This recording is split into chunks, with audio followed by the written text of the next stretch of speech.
ശക്തമായ കാറ്റിൽ തിരുവനന്തപുരം വിതുര ബോണക്കാട് റൂട്ടിൽ മരം കടപുഴകി വീണ് ഗതാഗതം തടസ്സപ്പെട്ടു. ഫയർഫോഴ്സ് എത്തിയാണ് മരം മുറിച്ചു മാറ്റിയത്. അജീഷ് ജയകുമാർ ഉണ്ട് വിവരങ്ങൾ നൽകാൻ തിരുവനന്തപുരത്ത് നിന്ന്. അജീഷ്, ഈ വിതുര ബോണക്കാട് റൂട്ട് എന്ന് പറയുന്നത് നിറയെ മരങ്ങൾ രണ്ടു ഭാഗങ്ങളിലും തിങ്ങി നിൽക്കുന്ന ഇടമാണ്. സ്വാഭാവികമാണ് ശക്തമായ കാറ്റുണ്ടെങ്കിൽ മരം മുറിഞ്ഞു വീഴുക എന്നത്. ഇതിനു മുൻപും അങ്ങനെ സംഭവിച്ചിട്ടുണ്ട്. ഇത് അപകട സാഹചര്യം ഒഴിവാക്കപ്പെട്ടു എന്ന് കരുതുന്നു. ഗതാഗതം എപ്പോൾ പുനഃസ്ഥാപിക്കും?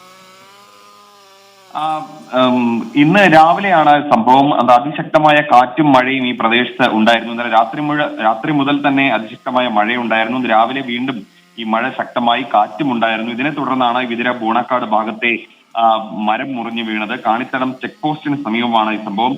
ഇതിനെ തുടർന്ന് KSRTC ബസ് ഉൾപ്പെടെ നിരവധി വാഹനങ്ങൾ വഴിയിൽ തടസ്സപ്പെട്ടു. 1 മണിക്കൂറോളം ഗതാഗതം തടസ്സപ്പെട്ടു. തുടർന്ന് വിതുര ഫയർഫോഴ്സ് എത്തിയാണ് ഈ മരം മുറിച്ചു മാറ്റിയത്. ഇതേ തുടർന്ന് ഇപ്പോൾ ഗതാഗതം വീണ്ടും പുനഃസ്ഥാപിച്ചിട്ടുണ്ട്. ഈ പ്രദേശമെന്ന് പറയുമ്പോൾ വനമേഖലയോട് ചേർന്നുള്ള ഒരു പ്രദേശമാണ്. അതുകൊണ്ട് നിറയെ ഇരുഭാഗത്തും റോഡിന്റെ ഇരുഭാഗത്തും നിറയെ മരങ്ങളുള്ള ഒരു പ്രദേശമാണ്. അതുകൊണ്ട് തന്നെ ഇനിയും ശക്തമായ കാറ്റും മഴയും ഉണ്ടാവുകയാണെങ്കിൽ കൂടുതൽ മരങ്ങൾ അപകടാവസ്ഥയിൽ തന്നെ ഉള്ള ഒരു പ്രദേശമാണ്. അതുകൊണ്ട് ഇനിയും അപകടം ഉണ്ടാവാനുള്ള ഒരു സാധ്യതയും മുന്നിലുണ്ട്. എന്തായാലും നിലവിൽ ഇപ്പോൾ ഗതാഗതം പുനഃസ്ഥാപിച്ചിട്ടുണ്ട്.